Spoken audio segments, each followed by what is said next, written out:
Hello everybody, hope you're having a good day. So it's been almost a week since patch 6.1 dropped and with access to all of the new content it had to offer. One of the highlights of this patch was the new PvP mode, Crystalline Conflict, and right off the bat, this mode is what PvP should have been in FF14 since day one. So in this video, I wanted to review the new mode, its features, the rewards, all of that stuff, and give my thoughts on where it stands right now and where it can go from here.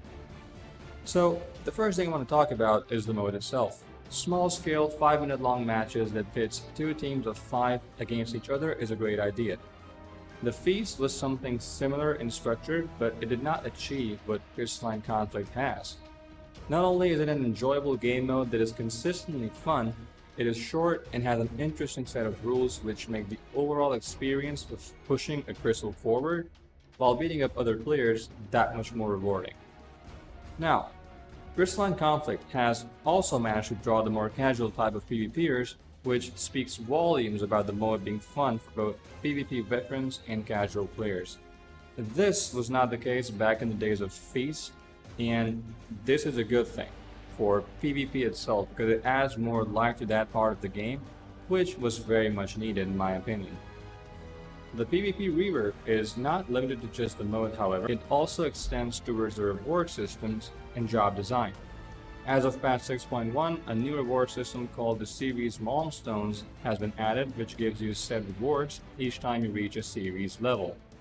Now, you need something called series experience to level it up, but that can easily be earned by playing ranked matches. The best part about this is that you get a specific amount of experience based on whether you win or lose. This allows everyone who is willing to grind PvP to be able to enjoy the prizes from this mode, unlike in the past, where only the top 100 were able to do so. Along with all of this, a new PvP currency was added to the game as well, called Trophy Crystals. Now, they allow you to buy a different variant of Heavensward job gear, along with miscellaneous items like adventure, portrait stuff, and minions, etc. Aside from that though, it's pretty barren right now, so I'm hoping to bolster the lineup of armor that can be bought with these crystals later down the road.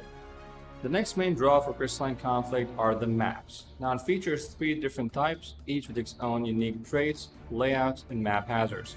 The first one, Palestra, is pretty basic and colorful, allowing players to engage in combat with no worries about map hazards, and it has a pretty wide middle zone where the crystal is found. Volcanic Heart, on the other hand, is very much a maze and square-ish in nature. Not only that though, the existence of map hazards, it makes it a zone where you need to factor in all of those things and use them to your advantage if you want to win. These map hazards are basically bombs and explosion, which later after they explode drop cores and can be used to buff your damage. But with how restrictive the arena is and can be, it is very tricky at times to avoid those explosions while dealing with the players who are hellbent on killing you. My personal favorite, however, is Crowd 9, because it features a wide area for engagement, has a colorful scenery going on, and you have the nice blue sky along with a pretty funny turbulence mechanic that occurs on occasion, and you can't really avoid it unless you use the guard ability, which allows for easy picking once the enemies fall to the ground. Overall though, Crystalline Conflict is a well-rounded PvP mode with lots of potential for the future, and if more people engage with it, it will only serve to solidify its status and allow developers to consider improving it even more. However, even with all of its good points, Crystalline Conflict has a fair bit of issues. They're not deal breakers, but they're still important and need to be talked about. Players queue in and go AFK near the base just to gain experience points and tombstones, as I believe there are no real penalties in place for such behavior.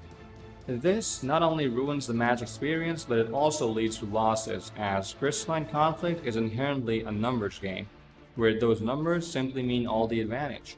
Some real penalty situation needs to be figured out to make the experience fair for those who are willing to put in the work and who are putting in the work.